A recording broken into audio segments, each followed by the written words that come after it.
இப்படி ஒரு அறகுறையான ஒரு ரிப்போர்ட் வந்து இன்னும் தவறான ஸ்பெகுலேட் பண்றதுக்கு மோர் வழிவகு செகண்ட் பை செகண்ட் அவங்க நினைச்சிருந்தா அந்த டிரான்ஸ்கிரிப்ட் நமக்கு கொடுத்துருந்துருக்கலாம். பைலட் கான்வர்சேஷன் கூட அந்த ஒரே ஒரு டயலாக் மட்டும் இருக்குது. அதுவும் யார் சொன்னாங்கிறதும் இல்லை.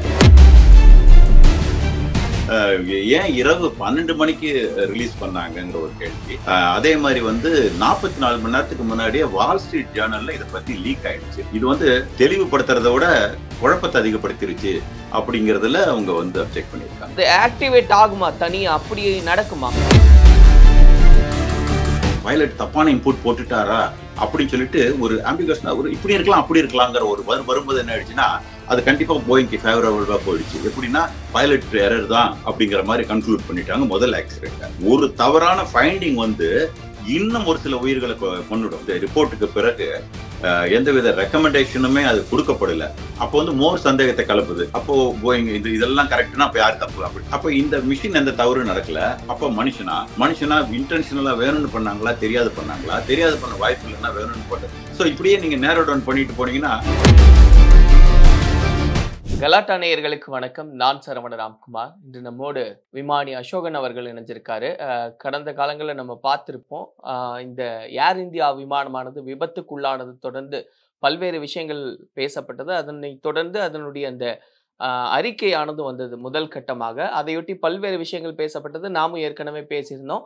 இன்னுமே அதுல பேச வேண்டிய விஷயங்கள் இருக்கு அப்படின்றதுனால பேசுறதா இருக்கும். தொடர்ந்து பேசலாம். சார் வணக்கம். வணக்கம் சார். வணக்கம் சார். நம்ம ஏற்கனவே இந்த முதல் அறிக்கை வந்திருந்தது, அந்த முதல் தகவல் வந்திருந்தது அப்படின்னு அடிப்படையில பேசியிருந்தோம். ஆனா இன்னைக்கு இந்திய விமானிகள் சங்கம் வந்து அது கடுமையா ஆட்சேபத்துக்குள்ளாக்கி இருக்காங்க. அவங்களுடைய அந்த விமர்சனத்தை எல்லாம் முன் வச்சிருக்காங்க. இது எப்படி எடுத்த உடனேவே நீங்க இப்படி வந்து ஒரு விஷயத்த முன்வைக்க முடியும் அப்படின்னு சொல்லியிருக்காங்க. முதல்ல அவங்க நிறைய அந்த கேள்விகளையும் கேட்கிறாங்க இல்லையா சார்? இது எப்படி வந்து இது சாத்தியம் அப்படின்றதெல்லாம் முதல்ல அவங்களுடைய அப்ஜெக்ஷன் அப்படின்றத நீங்க எப்படி பாக்குறீங்க சார்? நியாயமான அப்ஜெக்ஷன் தான், தப்பா சொல்ல முடியாது. ஏன்னா நம்ம பேசும்போது கூட பேசியிருக்கேன்னு நினைக்கிறேன். ஆனா எனக்கு நிறைய மீடியால சொல்லியிருக்கேன். இது வந்து அந்த கிளாரிட்டி இல்ல ஃபுல்லாவே. ஏன்னா பாருங்க, பிட்ஸ் அண்ட் பீசஸ் இருக்கிற மாதிரி அந்த பைலட் கான்வர்சேஷன் கூட அந்த ஒரே ஒரு டயலாக் மட்டும் இருக்குது. அதுவும் யார் சொன்னாங்கிறதும் இல்ல. அதே மாதிரி செகண்ட் பை செகண்ட் அவங்க நினைச்சிருந்தா அந்த டிரான்ஸ்கிரிப்ட் நமக்கு கொடுத்திருந்திருக்கலாம். அதுவும் கொடுக்கப்படல. இந்த பைலட் அசோசியேஷனுடைய அப்ஜெக்ஷன் வந்து பியூர்ல என்னன்னா, இப்படி ஒரு வேகான ஒரு டேட்டா வந்து தவறான ஸ்பெகுலேஷனுக்கு கொண்டு போறதுக்கு வாய்ப்பு அதிகமா இருக்கிற மாதிரி அவங்க ப்ரொஜெக்ட் பண்ணியிருக்காங்கிறது. அதை பேஸ் பண்ணி என்னன்னா, சப்போஸ் என்ன இந்த ஸ்பெகுலேஷன் நம்ம ஆரம்பத்துல இருந்து சொல்லிட்டு இருக்கிறோம், யார் பண்ணாலும் தவறுதான். ஏன்னா ஆதாரம் இல்லாத பேசுறதுங்கிறது தவறா போறதுக்கு வாய்ப்புகள் மிக மிக அதிகம். அதுதான் நம்ம ஆரம்பத்திலே பார்த்தோம். எப்பயுமே பைலட்ஸ் வந்து ஜெனரலா ஸ்பெகுலேட் பண்ண மாட்டாங்க.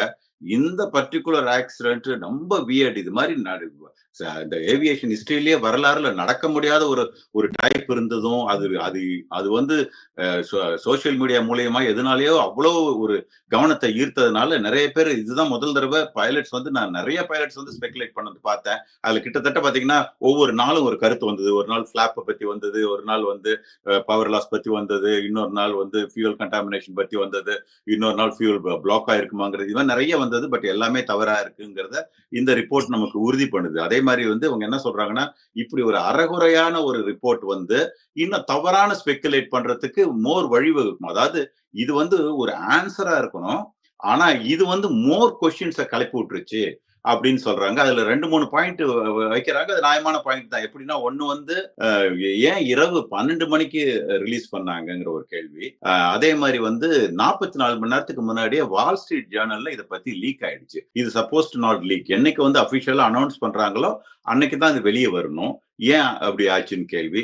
அதே மாதிரி இவங்க வந்து அந்த கேப்ஸ் பாத்தீங்கன்னா வந்து இன்னும் மோர் ஸ்பெகுலேஷன். அந்த மோர் ஸ்பெகுலேஷன் எப்படின்னா தவறுதலாவும் இருக்கலாம் அப்படிங்கிற மாதிரி வரும்போது அது அஃபெக்ட் ஆகும். ஏன்னா ஒருவேளை பைலட்ஸ் நம்ம இன்னசென்ட்டா இருந்தா அவங்கள வந்து இவங்கதான் வந்து தற்கொலை பண்ணிக்கிட்டாங்கிற மாதிரி நம்ம ஏதாவது ப்ரொஜெக்ட் பண்ணிட்டோமா அவங்க ஃபேமிலி எவ்வளவு எஃபெக்ட் ஆகுங்கிறதுல வந்து ரொம்ப சென்சிட்டிவான ஒரு விஷயத்த எப்படி வந்து இவங்க வந்து இது மாதிரி ஒரு ரிப்போர்ட்டை வந்து தயாரிச்சு கொடுத்தாங்கிறதுல அவங்க கண்டனம். அதுல ஒரு நியாயம் இருக்கதான் செய்யுது.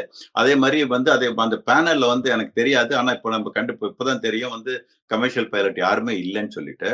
அது யாராவது இருந்திருக்கணும் அப்படிங்கிறதும் அவங்களுடைய ஒண்ணாத கோரிக்கையா இருக்கு. இதெல்லாம் நியாயமான கோரிக்கை தான். இதுல ஒன்றும் தப்பு ஒன்றும் சொல்ல முடியாது. ஏன்னா இப்ப அகைன் நம்ம ஏற்கனவே சொன்ன மாதிரி விடை தெரியாத அதிக விடை தெரியாத போயிடுச்சு. முதல்ல விடை தெரியல, இப்போ வந்து மோர் கன்ஃபியூஷனை கொடுத்துருச்சு அப்படிங்கிறதுல அவங்க இந்த மாதிரி ஒரு அப்ஜெக்ஷன் அவங்க தெரிவிச்சிருக்காங்க. திரும்ப திரும்ப சில கேள்விகள் முன் வந்து நிக்குது சார். இதுல வந்து இந்த கட் ஆஃப் ஆயிருந்த சிச்சுவேஷன்ல இருந்தது, நீங்க சொன்ன மாரி யார் கேட்டாங்க? பைலட்டா? ஃபர்ஸ்ட் ஆஃபீசரா? அப்படின்ற அந்த கன்ஃப்யூஷன் இருக்கு. ஏன் அந்த ஆடியோவ ரிலீஸ் பண்ணல அப்படின்ற கொஸ்டின்லாம் கேட்கறாங்க அப்படின்னாலும் கூட, இதுல வந்து இந்த ஆக்டிவேட் பண்ண அதாவது அதுவே ஆக்டிவேட் ஆக சாத்தியம் இருக்கா? அப்படின்ற ஒரு கேள்வி அப்படின்றது மேலெழுது. சேஃப்டி மெக்கானிசம பைபாஸ் பண்ண முடியுமா? அப்போ சேஃப்டி மெக்கானிசம் அப்படின்றது என்ன ஆகுது அப்படின்றதெல்லாம் கேட்கறாங்க. ஆக்சுவலா அந்த ஸ்விட்ச் பத்தின புரிதல் எங்களுக்கு காமனா எல்லாருக்குமே இருக்காதுன்றனால கேட்கிறேன் சார் அகைன். அது ஆக்டிவேட் ஆகுமா தனியா? அப்படி நடக்குமா? ஆக்சுவலா 2 விஷயம் தெரிஞ்சுக்கணும். ஒண்ணு வந்து ஃபியூயல் ஸ்விட்ச்ங்கிறது தான் வந்து ஆன் ஆஃப் ஸ்விட்ச் பைலட்ஸ் அந்த பேனல்ல இருக்கும். இன்னொன்னு வந்து ஃபியூயல் வால்வ்ங்கிறது அவங்க கிட்ட இருக்காது. இது ஆஃப் பண்ணும்போது வால்வ் ஷட் ஆஃப் ஆக்சுவேட்டர் வந்து வால்வ ஷட் பண்ணணும். இத ஆஃப் பண்ணும்போது அல்லது இத ஆன் பண்ணும்போது ஆக்சுவேட்டர் வந்து வால்வ திறக்கணும். Pure valve is different from ஸ்விட்ச். அதுல கன்ஃபியூஸ் பண்ண வேண்டாம். இப்ப நேத்து கூட ஒரு அறிக்கை வந்து அங்க இதுல யுனைடெட் கிங்டம் உடைய சிவில் ஏவியேஷன்ல இருந்து வந்தது வந்து ஹைலைட் பண்ணியிருக்காங்க. அது எல்லாமே வந்து டுவர்ட்ஸ் இதுதான் வால்வ் சேஃப்டி வால்வ் வந்து செக் பண்ணணும்.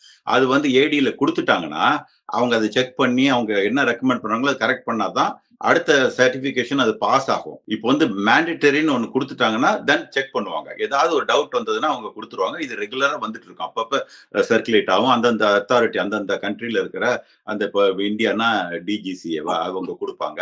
இப்போ இதுக்கு கூட கொடுத்துருக்காங்க. அந்த 2018ல பாத்தீங்கன்னா இந்த சுவிட்சஸ் வந்து ஒரு ஃபால்ட் வரலாம் அப்படின்னு அது ஒரு அட்வைசரி நோட்டா கொடுத்துருக்காங்க.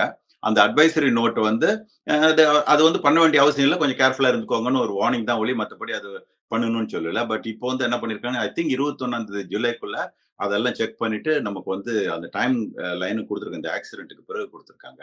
ஸோ அதனால இது மாதிரி அட்வைஸ் பண்றதோ அல்லது அட்வைசரி நோட்டுங்கிறது நீங்க பண்ண வேண்டியதில்லை.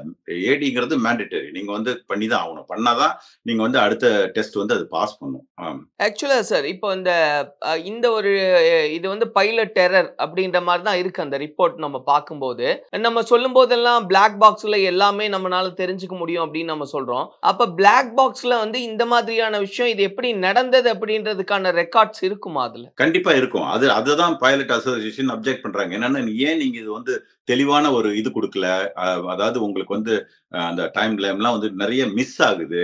அது வந்து இன்னும் மோர் டிரான்ஸ்பரண்டா இருந்திருக்கணும். இதுக்கு முதல்ல என்ன கான்வர்சேஷன் நடந்தது, அதுக்கு பின்னால என்ன கான்வர்சேஷன் வருது, அது கொடுக்கல. பைலட் கான்வர்சேஷன் கொடுக்கல. அதே மாதிரி வந்து செகண்ட் பை செகண்டா நீங்க கொடுத்துருக்கலாம். இன்னும் இந்த இந்த இந்த இது வந்து தெளிவுபடுத்துறத விட குழப்பத்தை அதிகப்படுத்திருச்சு அப்படிங்கறதுல அவங்க வந்து அப்ஜெக்ட் பண்ணிருக்காங்க. இப்போ இதுதான் பிரச்சனை, கட் ஆஃப் ஆயிருக்கிறது தான் பிரச்சனை அப்படின்னு ஒரு எடுத்துக்கிட்டோம்னா, இப்ப பிளாக் பாக்ஸ்ல எந்த மாதிரியான விஷயத்தை வச்சு இது ஃபைண்ட் அவுட் பண்ணுவாங்க சார்? ஆக்சுவலா இது எப்படி பண்ணிருக்கு? இதை வந்து ஃபர்ஸ்ட் ஆபீசர் பண்ணாங்களா இல்ல பைலட் பண்ணாங்களான்றது வரைக்கும் அது டீடைல் இருக்குமா சார்? அது இல்ல, கட் பண்ணனது வந்து யார் கட் பண்ணாங்க? ஒருவேளை கட் பண்ணியிருந்தால் நான் சொல்ற கேர்ஃபுல்லா ஏன்னு தெரியுமா? இப்போ நிறைய இப்படி வந்துட்டு இருக்குது. என்னன்னா இவர் வந்து போயிங் சப்போர்ட்டர், ஏர் இந்தியா சப்போர்ட்டர் அல்லது பைலட் அப்படிலாம் இல்லவே இல்லை. நம்ம யாருக்கும் அதாவது இந்த விபத்துக்கான உண்மையான காரணம் மறைக்கப்பட்டால் அது நமக்கு ஆபத்து, எனக்கும் ஆபத்து, உங்களுக்கும் ஆபத்து, நம்ம குழந்தைங்களுக்கும் ஆபத்து. ஏன்னா இது உண்மையான காரணம் வந்தாதான் அந்த காரணத்தை திருப்பி ரிப்பீட் ஆகாத பாத்துக்க முடியும். சோ இதுல வந்து ஒருத்தருக்கு ஒருத்தர் வந்து பேக்கப் பண்ணிக்கிறதுல எந்தவித அர்த்தமே இல்லை. அது வந்து நான் கம்ப்ளீட்டா அதை இது பண்றேன். நான் அதை ஏத்துக்கவே முடியாது. ஏன்னா அது நியாயமும் கிடையாது, நானும் அப்படி கிடையாது.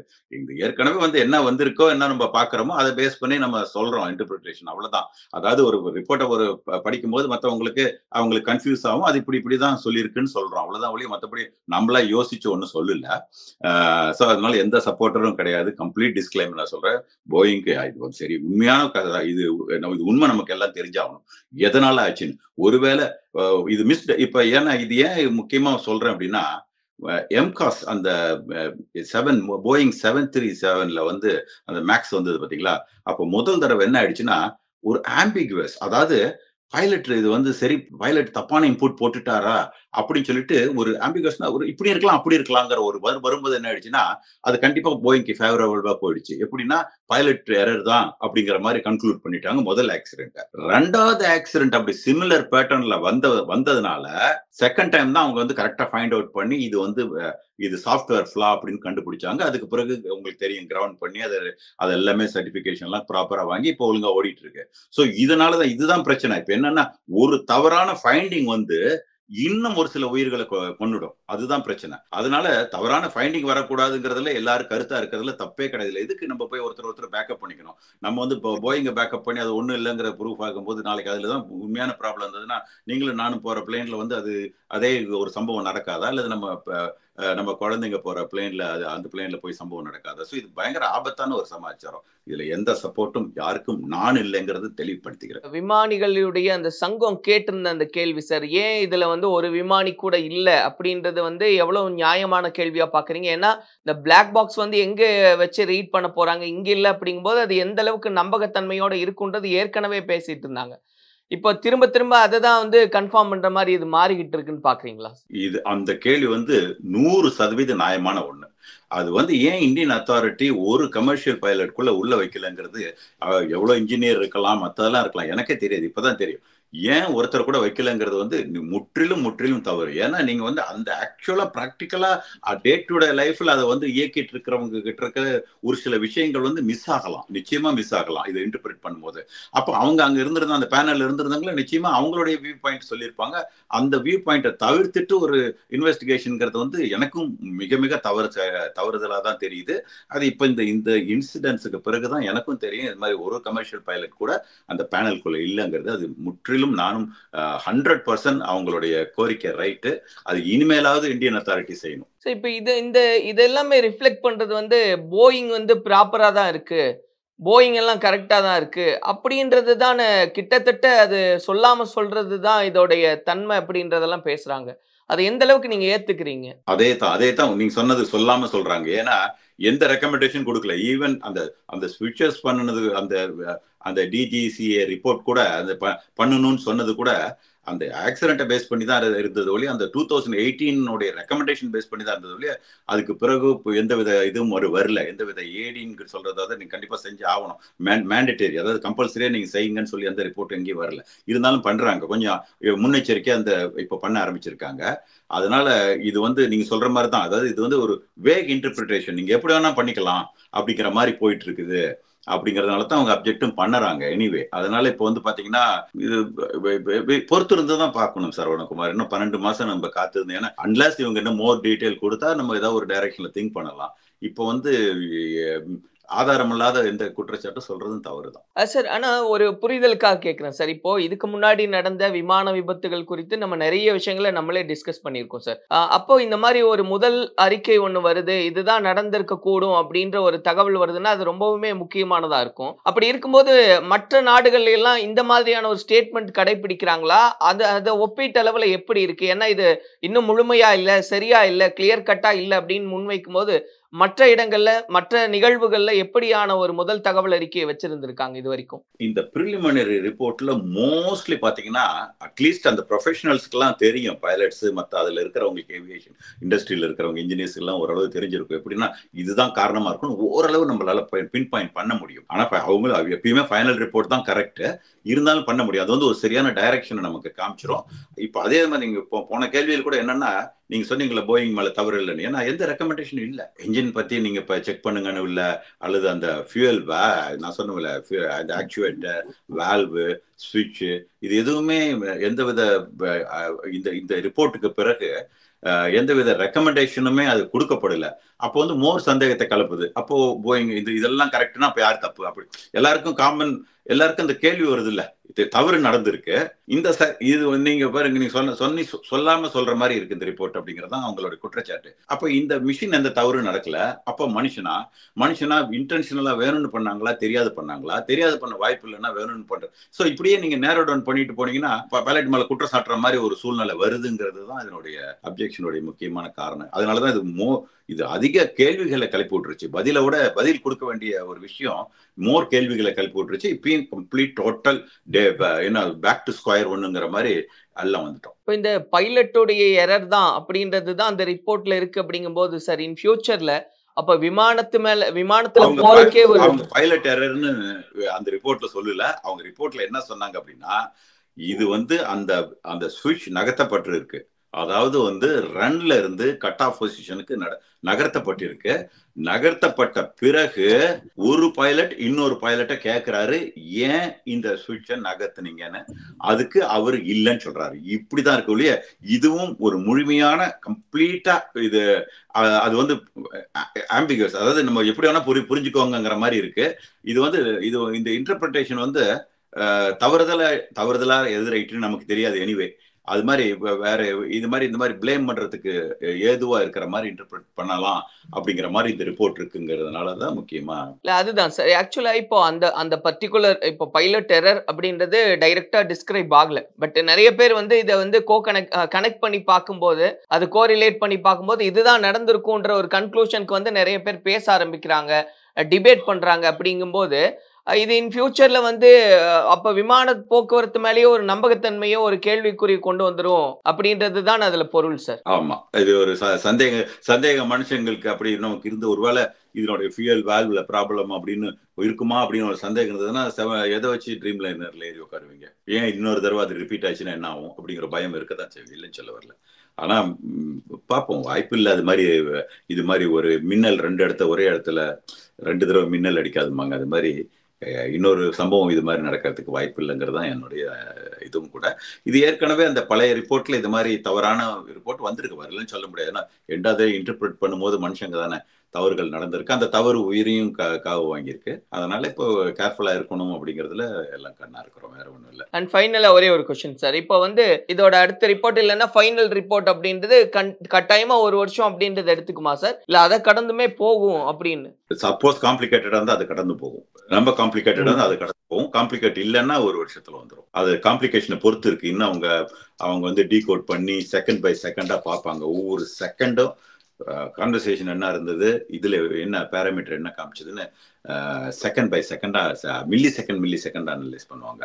என்ன அனலைஸ் பண்ணிட்டு அப்புறம் தான் வந்து ஃபைனலா அது பெரிய பல பக்கங்கள் இது மாதிரி ஷார்ட்டா இருக்காது. இப்ப இந்த 15 பக்கம் மாதிரி சின்னதா இருக்காது, ஒரு புக் மாதிரி வெளியிடுவாங்க. எல்லாமே இருக்கும் அதுல ஓரளவு கன்க்ளூட் பண்ணிடுவாங்க. ஏன்னா எல்லா எவிடன்ஸுமே அதுல இருக்கும், கண்டிப்பா இருக்கும். பிளாக் பாக்ஸ் டேட்டால இல்லாதது இருக்காது. அதை வச்சு கன்க்ளூட் பண்ணுவீங்க. இதோட ரொம்ப காம்ப்ளிகேட்டட் ஆக்சிடென்ட்ஸ் எல்லாமே கன்க்ளூட் பண்ணியிருக்காங்க இந்த காரணத்தால சொல்லிட்டு. இப்போ பொறுத்திருந்து பார்ப்போம் சார் எந்த மாதிரியான முடிவு ஒட்டி இந்த வருது அப்படின்றது. ஏன்னா இதுக்கப்புறம் தான் அதெல்லாம் தெரியும். அப்படிங்கும்போது நம்ம பொறுத்திருந்து அது என்னன்றது தெரிஞ்சுக்கலாம். நிறைய இன்புட்ஸ் கொடுத்துருக்கீங்க. நிச்சயமா அது ஒரு புரிதலை உண்டு செய்யும் அப்படின்னு நம்புறேன் சார். தொடர்ந்து பேசலாம். நன்றி. கண்டிப்பா நன்றி சார். வணக்கம். ஓகே.